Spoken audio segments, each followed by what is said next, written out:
I'm doing quite fine. Looking forward to seeing how each of these college teams did in recruiting. Obviously, we have a little bit more knowledge than the fine folks at home, but it's going to be fun.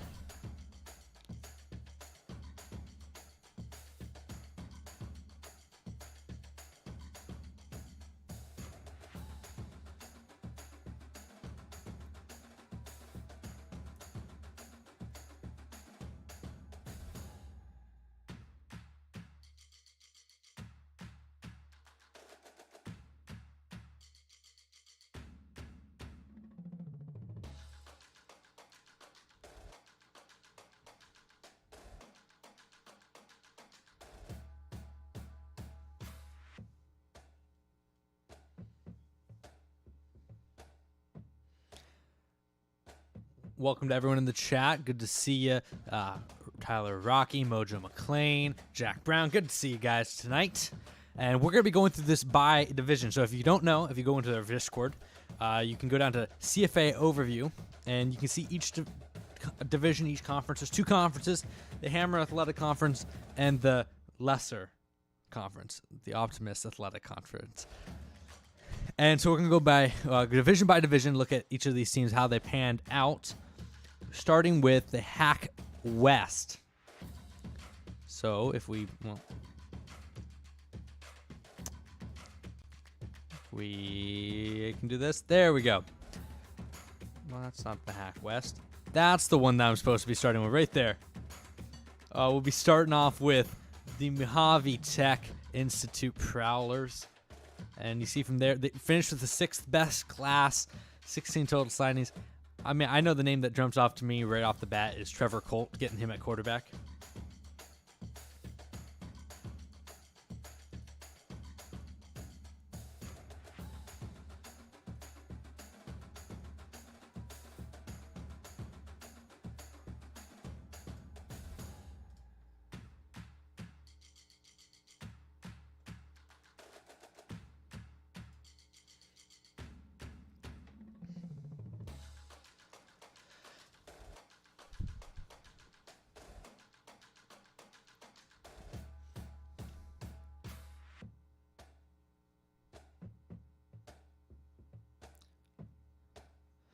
Yeah, another name that I think might be a little bit underrated, Pete Reese. He, outside linebacker for International, played pretty solid, but obviously was overshadowed by the rest of that defense, only 2-star going into CFA. Looking at Trevor Colt, if you look at the teams that just missed out on him, University of Northern Alaska and St. Mary just missed out on Trevor Colt. So we'll see them, and you'll see that UNA, Snowhawks especially, missed out on him.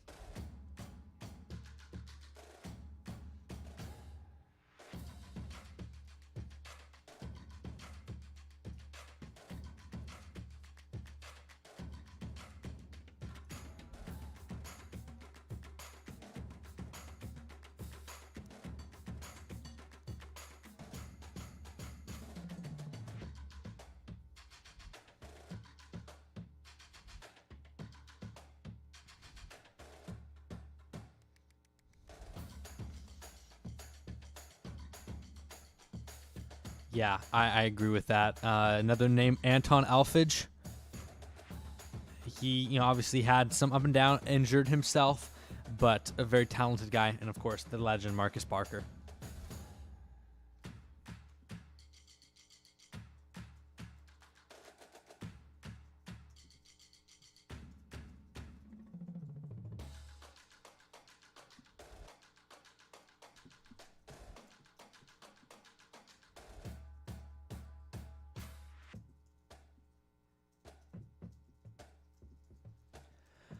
Yes, and moving on, I guess we can go on to the next team. University of Northern Alaska Snowhawks. Not a great class from them, 22nd ranked. And you can see there, not too many names on this list, not too much star power.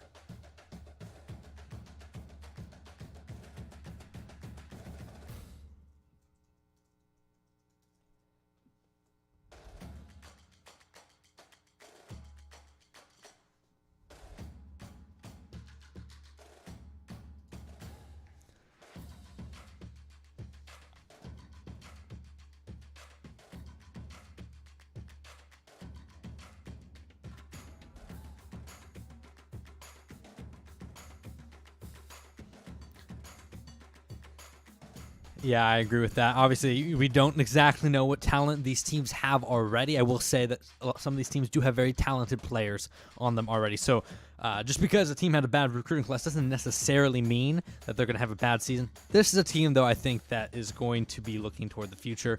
Though getting Alan Layton and Isaac Bell from South Central, those are big gets to see how they do in the secondary. Moving on to the next team in the Hack West, we got the Maui Maulers. This, not a great recruiting class, but a couple big names, as you guys may have seen already. You saw Laverne Jewell, Walter Cokes, Brett Owoma. It makes this class one of the most underrated, I think.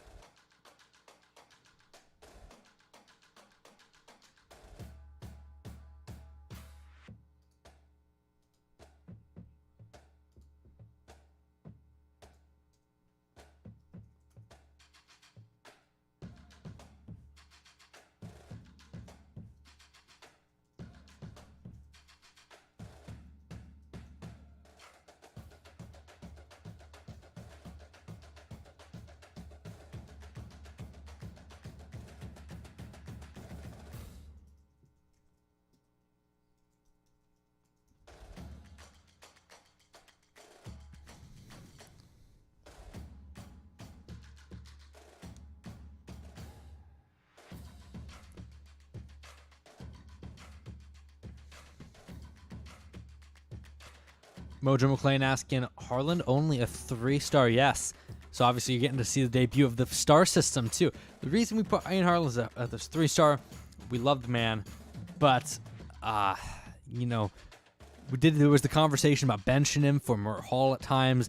He was up and down throughout the season. Very talented. A 3-star, to be a 4-star, you really need to have that consistency through the season. Someone like Laverne Jewell or Owoma or Cokes, but Harlan was kind of right there on the edge. That Optimus wanted to make him a 4-star.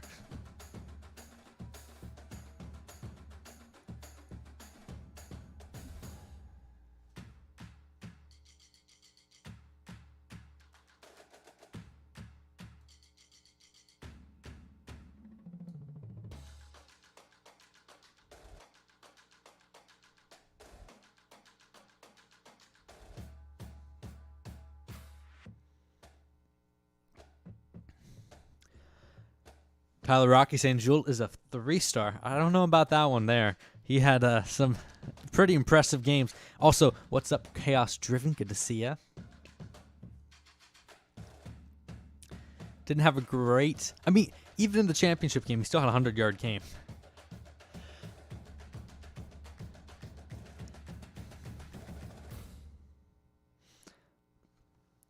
One big thing about getting Ian Harlan for the Maulers is this is a team that was already, it's very talented on the offensive front, except at quarterback. So getting Ian Harlan, bringing him in, he's going to be a freshman starter for this team. And this is a team that, despite having, kind of a middle to bottom half class, I think is going to do really good in season 1.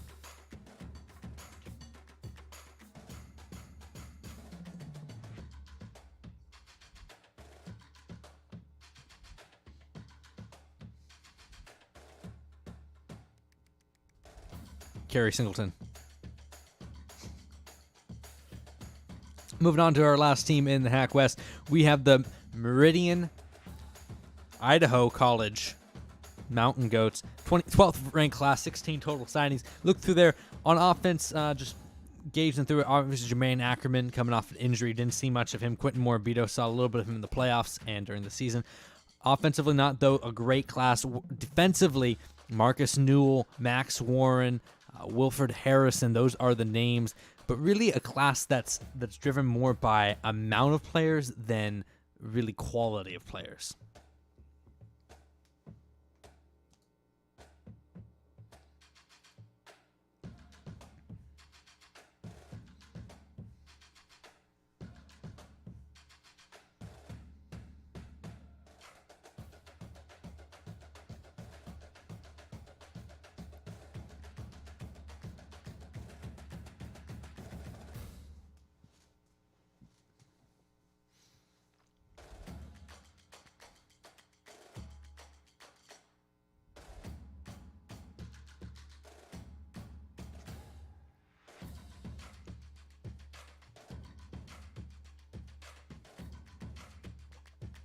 You can't judge these players out simply because they had, maybe one bad game or not the greatest star rating, because as the season goes on, they're going to develop, and some of these guys just weren't in the right spot. Moving on to our next team here, we have the University of Billings Express, UBE. Obviously a big name here. 5-star wide receiver Clay Kersley balled out in championship game.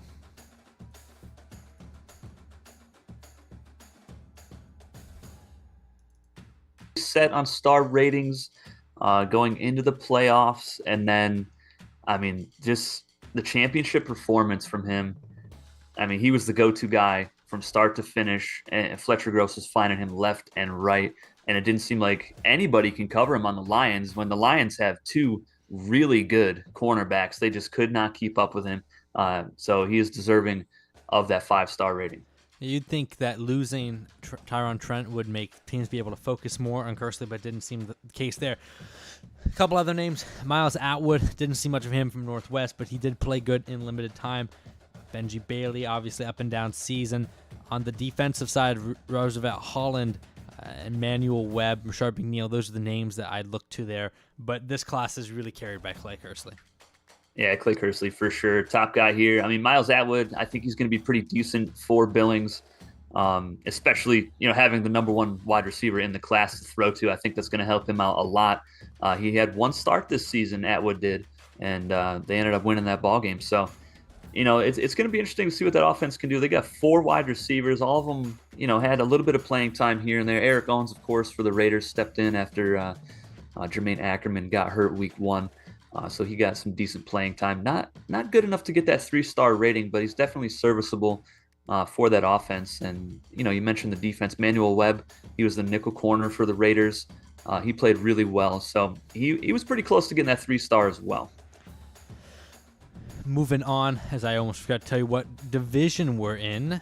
We are looking currently at the Optimist Athletic Conference Western Conference, Western Division, looking at Compton, coming in at the 17th ranked class, 13 total signings. Really not a great class, though. Obviously, you get Todd Hughes, Cash Blanchard, those are big signings, and Tony Connolly from the Raiders. But besides that, it's a pretty meh class. Yeah, the only interesting one on offense, obviously they got the GOAT, Rick Moss, for sure. But Don Bates, 2-star running back, he really struggled to get it going this season. But, that's a case of a team that didn't really have a great offensive line either. So I'm intrigued to see what he can do with some better offensive linemen and see if he can get it going at the next level. But, you also mentioned the defense. Hughes, Blanchard, non-existent all season. Last game of the year gets 7th week actually got 4 sacks in a game, which is the record for sacks in a game for high school. So it kind of came out of nowhere with that one. And then Tony Conley, the best strong safety in my opinion. Yeah, obviously those guys carry it. The development of guys like Don Bates is going to be how we look back on this class, but at the moment, not really a super strong one. Moving on to Salem, the Night Fury here. They tied for the first overall ranked class, 19 total signings, and this is a star-studded class. You got Ramsey Huxley, you got Emery Schofield, the best fullback in the nation. You got Roosevelt Hall and Trev Bridges, who some might be surprised to see him as 2-star, and he's kind of right there on the edge of 2 and 3 because of his consistency, but obviously has the talent.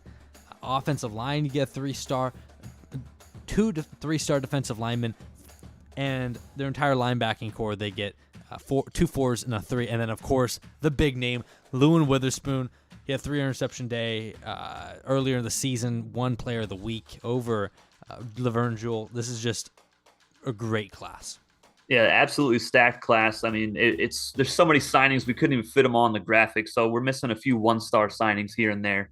You'll see that throughout this video for a few classes, not too many, but this class is ridiculous. They are loaded with talent on offense, on defense. I don't know how anybody's going to stop. This is like an all-star team here, filled with all the best high school players.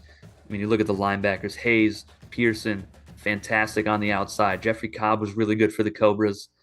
Lewin Witherspoon, I mean, you can't really say too much about him. I mean, only defensive player to win Player of the Week. And Zach Boone, who was on our top 20 list to start the season at D tackle, that's another name to watch out for. He can make a huge impact for that defensive line. And even the 2 stars, I mean, Kenyatta Cumbie, Ignacio Manning, both those guys played roles in solid role players. I mean, overall, just fantastic class, arguably the best one, and at least tied for the best one.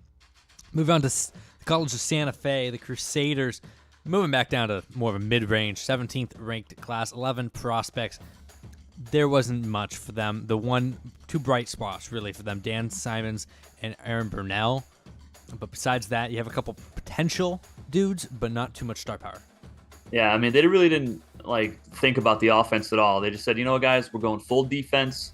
We might not be able to score points this season, but we're sure as heck going to try to stop other teams from scoring it. I mean, they did pretty good on defense. You know, you got Darby and Sammy Sanchez. They were teammates at Northwest. They were a decent duo. Darby a little bit better than Sanchez, of course, with that 3-star rating. Dan Simmons, Aaron Burnell, and Sean Underhill, who very nearly was a 3-star for us. Those cornerbacks are going to be really good together, and it's going to be hard to throw anything on them on the outsides. Yeah, shoring up that cornerback room, going to be big for them long term. Offensively, like you mentioned, not too much to talk about there. Moving on to the Hack Central, 3rd ranked class, St. Cloud Howlers, 18 prospects, another beast of a class that we didn't fit all the players, a couple 1-stars not on this list. The names that really shout out to me, Alexander Randall jumps off the page to me, Chris Hillman jump off the page to me. Yeah, Hillman, fantastic. There's so much talent on this list as well, a lot of 3-stars. And, they have Mordecai Van Hout. He was not very good for North Central, but, with a lot of talent around him, I think he could be really good at the next level, especially with, the 3rd-ranked recruiting class around him. Alexander Randall, Riley Skinner, those are really good guys, especially Skinner, great route runner. Randall, if he was a little bit more consistent, we might be seeing him with a 4-star ranking here on National Signing Day. But only had, a couple really good games, but he's got so much potential. It's, there's no ceiling on him, I think. But yeah, the O-line is great as well. Just it's another stacked team, man. Yeah, and Alexander Randall might benefit from being with someone like Riley Skinner, a route runner with Riley Skinner. Maybe put Skinner more as the X receiver and Randall more as the Z. Get those two guys maybe in a better position, because Randall, I don't feel like he really met his potential during the season for college. Another, couple Major Gage is another guy that's interesting on this team, and obviously 2 3-star guards with Hallen and Haynes. Yeah, shoring up the O-line is going to be great. We don't know who their running back is quite yet, but they have Noble Bell, 3-star fullback to block for him, whoever he is. They might have a stud. They might have a really, really solid running back there. We just don't know yet. We're going to have to wait until week 1 to see who the Howlers got back there. And, if they have a good running back, that'll really help out Van Hout as well. And I'm looking forward to seeing what these guys can do together. I agree with that. Moving on to the next team, we got the Castle Rock Knights. Obviously, championship was played in their stadium. It's going to be a bit until they're in the championship. 22nd ranked class, 13 signings, a lot of 1-stars. Really the only bright spot. I mean, you got Derek Gregory, Dustin Mitchell, Steve Ellis, but besides that, there's nothing in this class.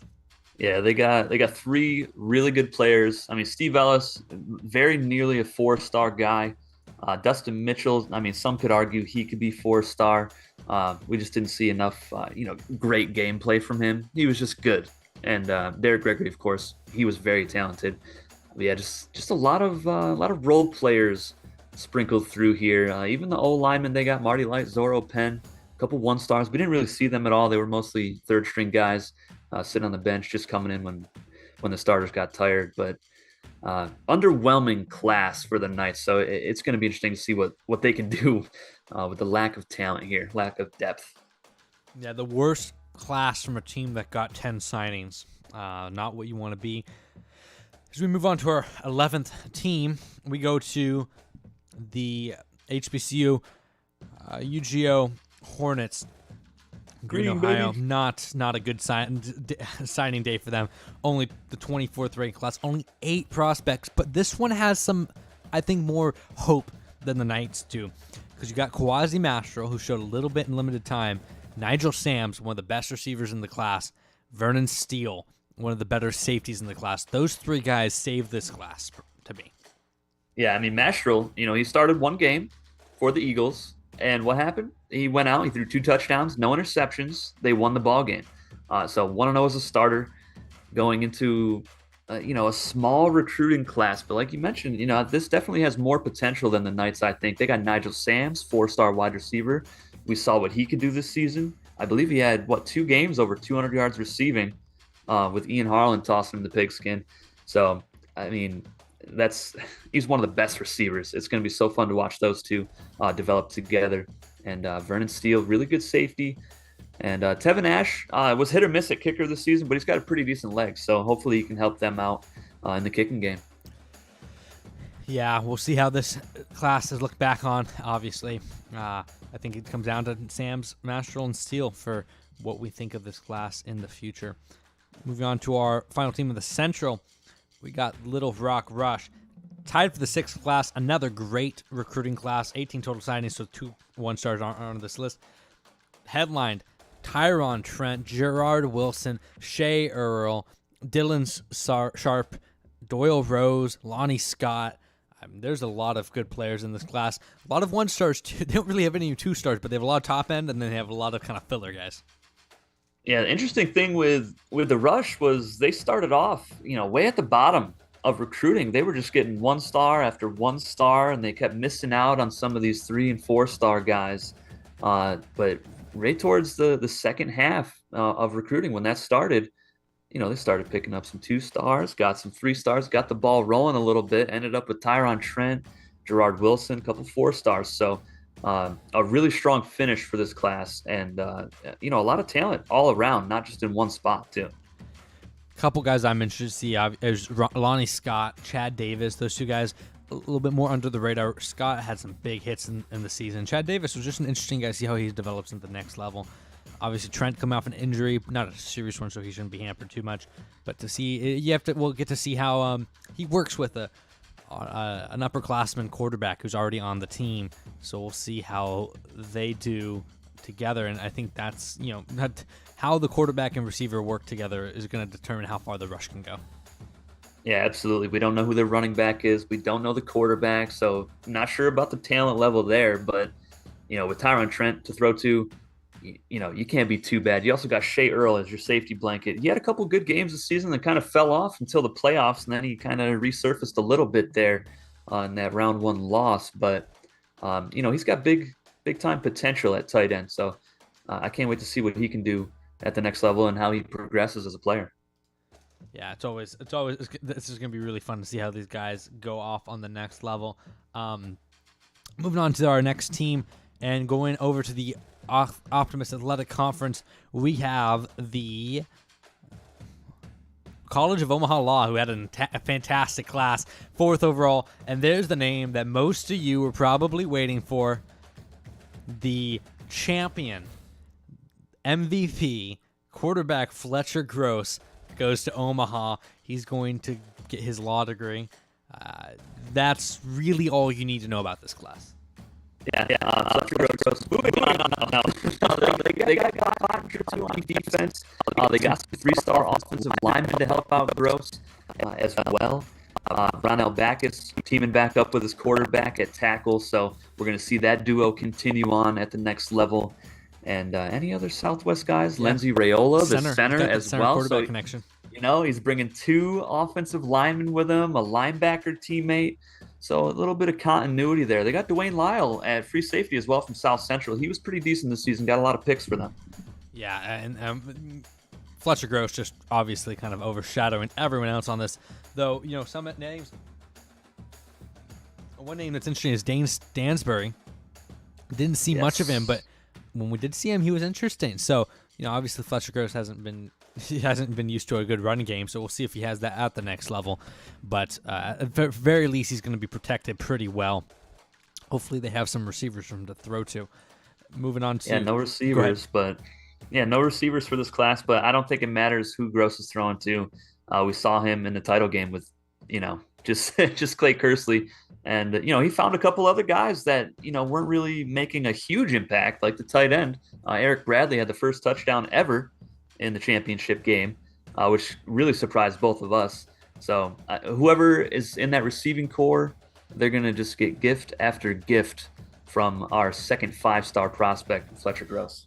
Interesting thing to look at is that he does have one senior receiver or two senior receivers in Omaha. Looking at it, he has Roberto Casper and Garland Fry. So we don't exactly know how good those two guys are.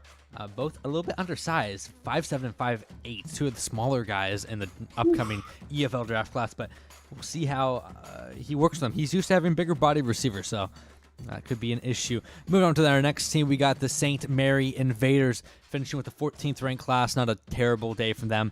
15 signings.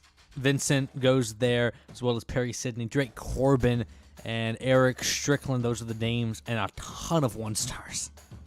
Yeah, lots and lots of 1-stars here, and you and I both noticed while while you were making the graphic, and I was just just watching. Most of these players are from the South. You got South Central, Southeast, Southwest, and what do we have? One player from Northeast Gerald and McLaughlin. one from International. Yeah, Claude Masters, also the inside linebacker from International.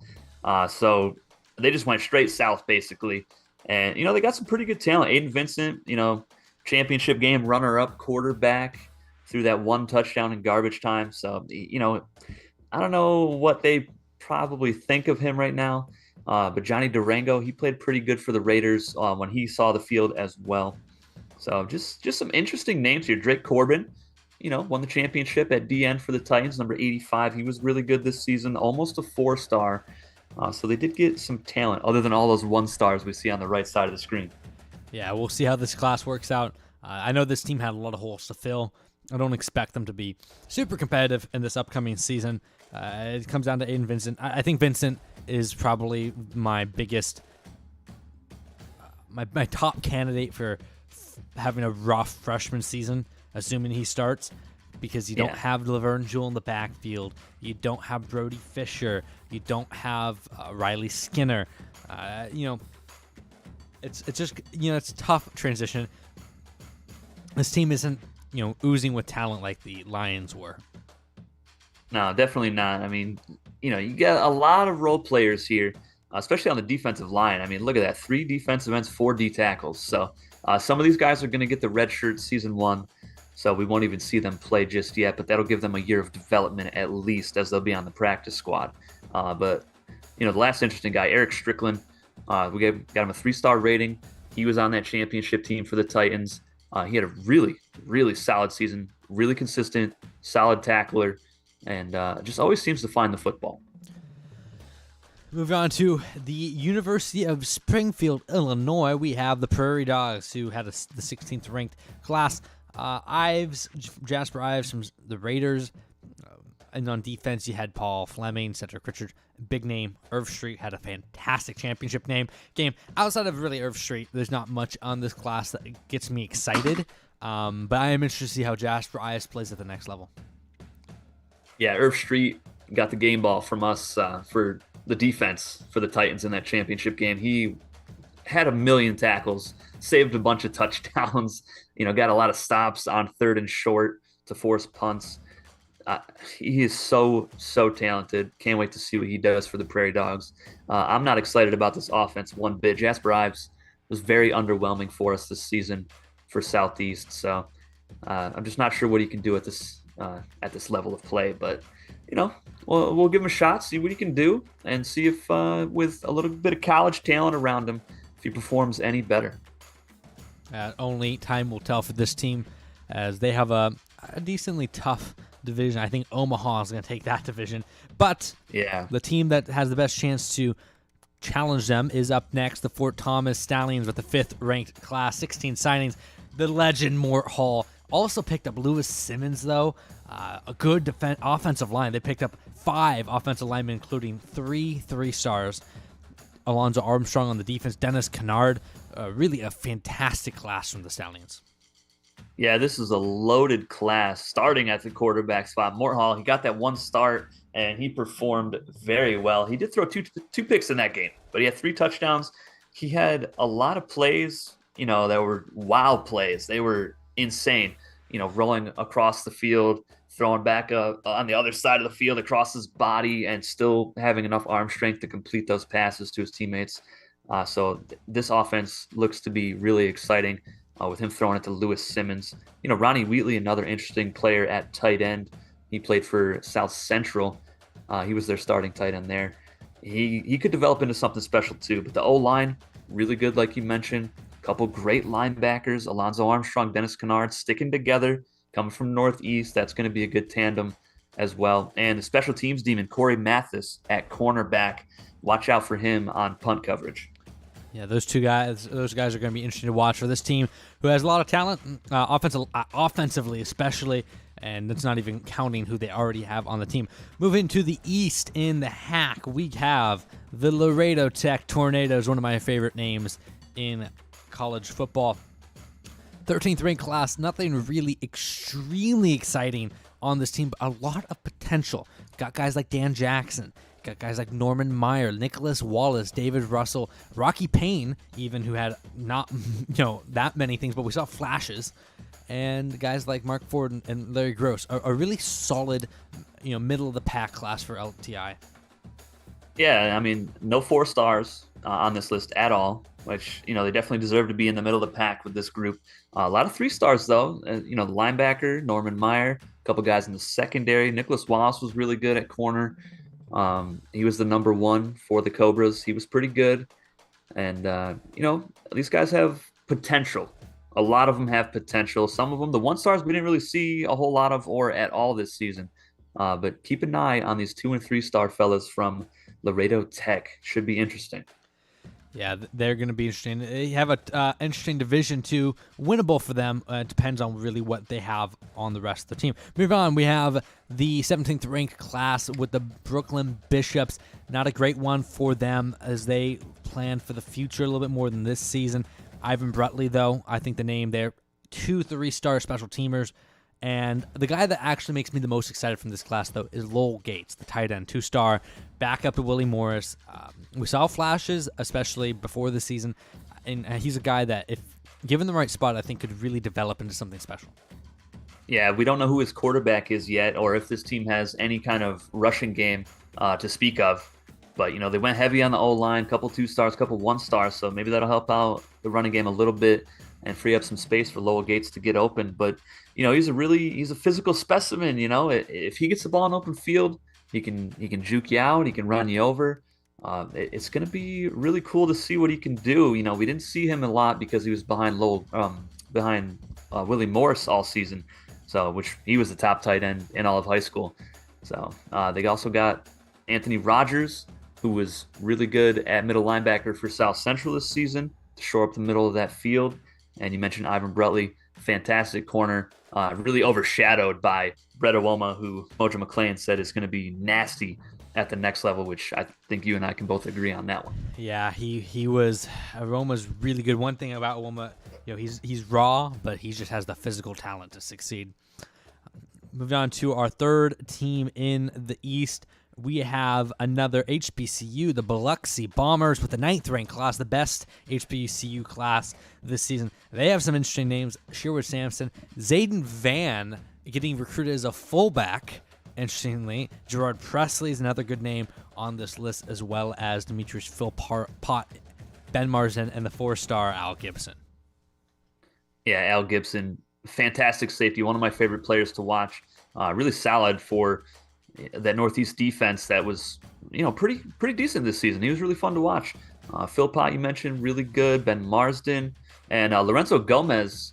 I think he had a couple interceptions this season for that disgusting South Central defense. All those takeaways they had, but the offensive side of this football team looks pretty good. Sherwood Sampson showed a lot of flashes. Zayden Van, you mentioned, he moved to fullback. Basically, Biloxi saw him make that one block in the final week of the season, blocking for the fullback Emery Schofield, and they said, you know what? I think that's your natural spot, so that's where they're going to put him.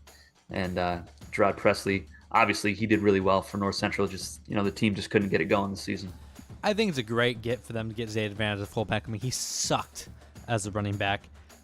Give him a chance. That's harsh. I think it's underrated. I think it's an underrated signing, even though he's only a 1-star. Yeah, I agree. I mean, he couldn't really get a higher star rating since we only saw him at fullback for one game. Let's be honest, though. He's a 1-star running back, too. Oh, I mean, he might be a 0 running back.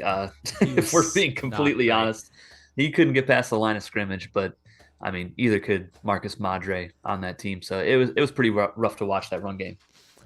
Moving on to our fourth final team from the East, and in our humble opinion, just the best team. We are not biased at all. We have the Garden State Generals. Of course, their logo namesake for Ridley, Klein's dog, who regrettably is no longer with us. But we started this team before that, I believe. Yeah. So we gave them, that's their namesake. But they picked up some interesting guys. Not a great class for them. Unfortunately, this is how you know that we didn't rig anything, because our favorite team everyone. Our favorite team got a terrible class. But Caspian Caldwell is a solid player off this team. A couple really good players. Rob Moline, Dre Raines really jumps off the page. I mean, all these guys can be really good. I mean, Caspian Caldwell could have easily got a 4-star rating here. I can't remember our reasoning for not giving him that. Maybe because he just couldn't win an away game. But, the greatest play of the season was that 60-yard airtime touchdown pass that he had. So we know he can sling it. Jack Macbeth, if he can stop dropping the football, he can be a really good receiver for Caldwell. You got a 3-star guard, a lot of 3-stars. There's a lot of talent here, there's just not a lot of players. Yeah, I think Jack Macbeth gets my most interesting player to watch award. As long as he can sit back for a couple of seasons a little bit, I think very least he's going to be a great special teamer for the Generals. We know he has the talent after the catch. He's been holding on to the football. That's been his issue. Yeah, especially the last couple weeks of the season. He had 5 drops. You cannot do that, especially for a team that I believe in the last 3 weeks they were still trying to fight for a playoff spot like everybody else, and just drop after drop after drop. He wasn't helping out Zach Barr, and that prevented him from getting the 3-star rating. So just needs to be a little bit more consistent. And I'm really excited to watch Rob Moline, one of the best free safeties, maybe the best free safety, arguably, in all of high school football. Moving on back over to the OAC, we have the final conference, and arguably the conference that did the best recruiting-wise. We start off with the Rockland, Maine Vikings. RMU here, 10th rated recruiting class, 14 total signings, but you look at who they get. 2 quarterbacks, Leo Cannon, Garrett Young, Eddie Poole, Marcus Madre, Cedric Abrams, Marco Wade, the best offensive lineman in the class. And don't forget, they also picked up the best kicker in the class with Michael O'Brien. Yeah, Michael O'Brien with, a record kick to win that game against International. Just ice in his veins, man. I just want to go back and rewatch that entire game. I just might do that this weekend because it was so good. Game of the year, by the way. Don't know if you guys noticed that in the Discord. If you're not in there, link in the description, but check it out. But Cedric Abrams was pretty solid for Pacific at receiver with Trevor Colt throwing the football, so he's joining his teammate Cleo Cannon, who we did see a little bit of in week 1 of the season for the Pirates. He threw 1 touchdown, no picks, but wasn't really getting the offense going too much, and that's when the head coach made the change to Trevor Colt, and we just never saw Cannon again. So definitely look out for that. He could develop into something great here for Rockland. And Eddie Poole, another big name here as well. Can't wait to see him run behind Marco Wade. Yeah, it's going to be a good combination. Garrett Young, he showed flashes, but I'm not surprised to only see him as a backup in the next level. He didn't really jump off any pages, even when he got in the game.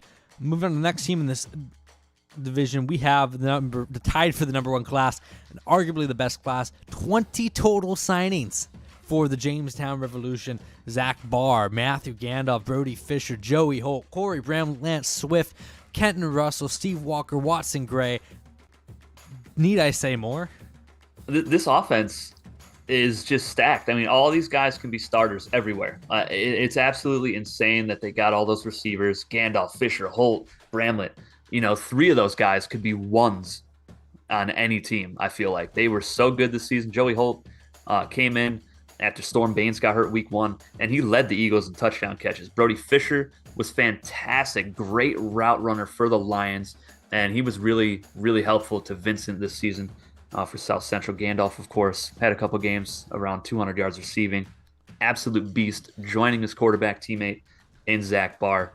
And, I mean, even on defense, look at the defense. Steve Walker arguably could have been a 5-star. It was really close. But, you know, they couldn't get out of that first round of the playoffs, couldn't win an away game. So, you know, just stuck at that 4-star. But Watson Gray gets to team up with him, Kenton Russell at center. I mean, oh, man, there's just so much talent. It just makes you sick looking at all of it. A great storyline. Zach Barr getting to keep his number 1 receiver and number 1 tight end at the next level with Gandalf and Swift. You know, it's amazing when Corey Bramlett, who was the number 2 for the championship team in the playoffs, is your worst receiver that you recruited. It's absolutely crazy. And he was really good when called upon for Southwest. So, you know, if any of these top 3 guys get hurt, you know, you don't have to worry. Zach Barr is going to be in good hands with this receiving core, with Lance Swift, who showed flashes, could have been a 4-star, just wasn't as, you know, consistent as we would like to have seen from him. But he could be an absolute baller at the next level.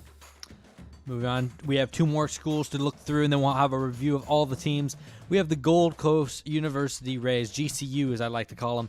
They get Stan the Man Morris, 6th rated class.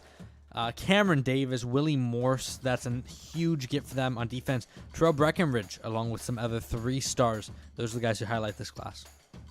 Yeah, Stanley Morris, he did get some offers at receiver. We saw him catch a couple touchdown passes for the Lions. He dropped a big one in the championship game, though. And, you know, he's sticking at quarterback for the Rays, which is going to be fun to see. You know, Cameron Davis at running back, nearly, you know, almost there to a 4-star running back, just not quite as consistent as we would have liked. But with a good O-line, I think he'll do just fine. They got a couple guys here. Tim Donnell, Mark Walker is serviceable at that other tackle spot. And, you know, you mentioned the defense. That's where they got most of their talent, I feel like. Paul Warren, Richard Breckenridge, Chris Brandon was fantastic at free safety for Pacific this season.